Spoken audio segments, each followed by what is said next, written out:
एगो जोरदार ताली होके के चाहे, ज्यादा नहीं, बस 4 लाइन हम आमंत्रित करब आप सबके बीच।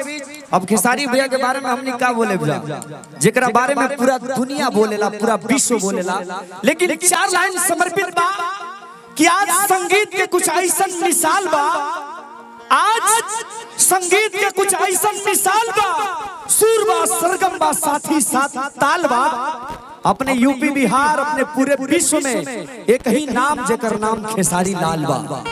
एगो जोरदार ताली बजा के स्वागत करी आप सबके बीच व्यू स्टार, हमनी के गार्जियन, आप सबके बेटा, आप सबके भाई, आप सबके भतीजा, आप सबके लाल, जेकर नाम हो खेसारी लाल यादव। एक जोरदार ताली बजा के स्वागत करी जा।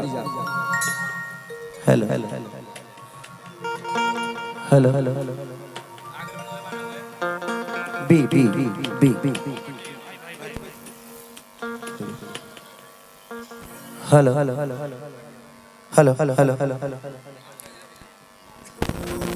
चलिए, बरस के धरती पर हम शायद पहली बार आए बारी,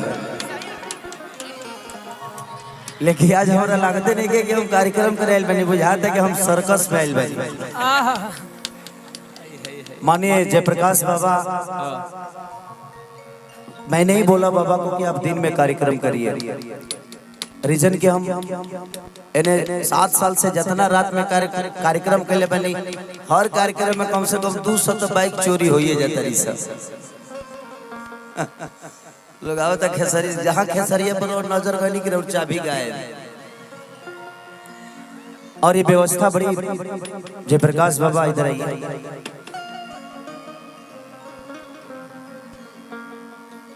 मैं चाहता हूं कि इनके लिए एक जोरदार ताली आप सब बजाइए, क्योंकि अगर इस गांव में ऐसे लोग हैं तो ये छोटा गांव तो नहीं हो सकता। आज खेसारी लाल यादव में अपने मुझे हमके लागत है जी कितना दिन हो गए ऐसा व्यवस्था में प्रोग्राम कइल, पब्लिक कितना आइल बा, नहीं खेली मैंने नहीं खे, कम से कम खेसरिया सकून से 2 गाना गा तो दी। हम जहाँ जाइले जी गाने ना गा पाइले, जहाँ 2 गवानी कि नीचे से टेंट गाए। लेकिन आज ये व्यवस्था देखकर, ये आप सबकी उपलब्धि देखकर, इतने खूबसूरत लोग हैं आप सब, थोड़ा सा जाली लगा हुआ है, उसके लिए आप ही लोगों के लिए लगा है ताकि ये सुकून से कार्यक्रम हो सके। न तब तक ले तो साउंड और उखड़िए गई रही थी। इससे आप लोगों का मोहब्बत बहुत बड़ा है खेसारी के प्रति। तू लोग कब कहां से टेंट उखाड़ दे पत्ते नहीं के हो गए।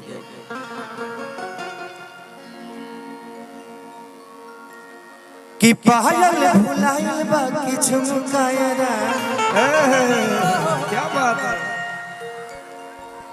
बोलत न बाड़ू का बाटे परेशानी। जिसने खेसारी लाल यादव एक गांव से उठ के आया और आप लोगों ने इसको इतना प्यार दिया कि शायद मुझे नहीं लगता कि इतना प्यार आपने किसी को दिया होगा। तो जितना भी माता बहन बेटी काका चाचा पितिया जे भी आइल बा, सबके हम खेसारी लाल यादव गोड़ छू के गोड़ लगता है। अब सबकर छुए जाए तो बहुत टाइम लग जाएगा, इसीलिए इस मंच को आप सबका चरण समझ के मैं छू लिया ताकि सब लोग आशीर्वाद बारी बारी से दे दे ऐसे ही। और यहाँ के प्रशासन, दिल से प्रणाम है आप सबको कि आप लोगों ने इतना कोऑपरेट और इतनी अच्छी व्यवस्था के साथ आप लोगों ने इस कार्यक्रम को कराने का काम किया है। और हमारे जयप्रकाश भैया से और उनके हित रिश्तेदार मित्र जो भी है जिन्होंने इस कार्यक्रम में अपना योगदान दिया है, दिल से प्रणाम है। थोड़ा देर खातिर बैठ जल तरी हम भोजन कर लियो करबा तो तोहरे लोग के संगे काम बा। हाँ,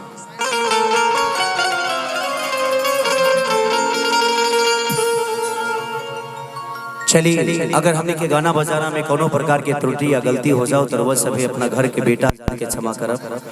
ऐसे जमनी की कोशिश करी ले वालों के हर वक्त हर समय अच्छा मनोरंजन करावे के। ऐसे हम 24 घंटा ना 72 घंटा खाली जागे। अभी हम रात भर दिन भर कल शूटिंग करके रात भर गाना करके 6 बजे सुबह से बाई रोड निकल लिए। ताकि वो लोग के टाइम से मनोरंजन करा सके। तो कोशिश रहेला, दिखाओ। वाह वाह, क्या बात है।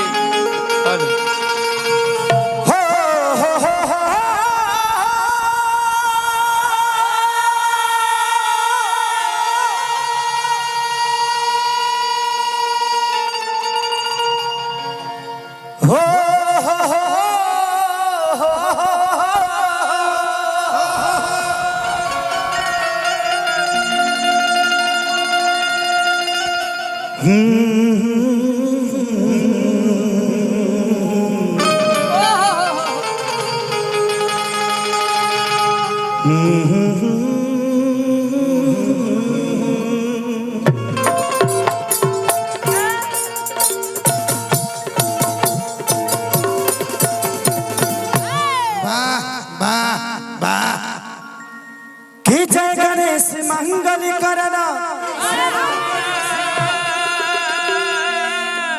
विघ्न हरो गणरा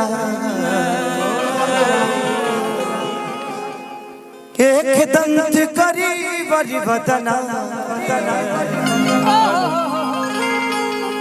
सीधी करो ममुका।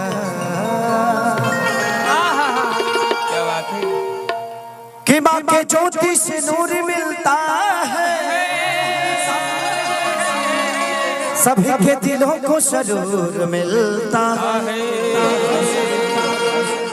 कि माँ के दरबार में जो जाए खाली उसे कुछ ना कुछ जरूर मिलता है।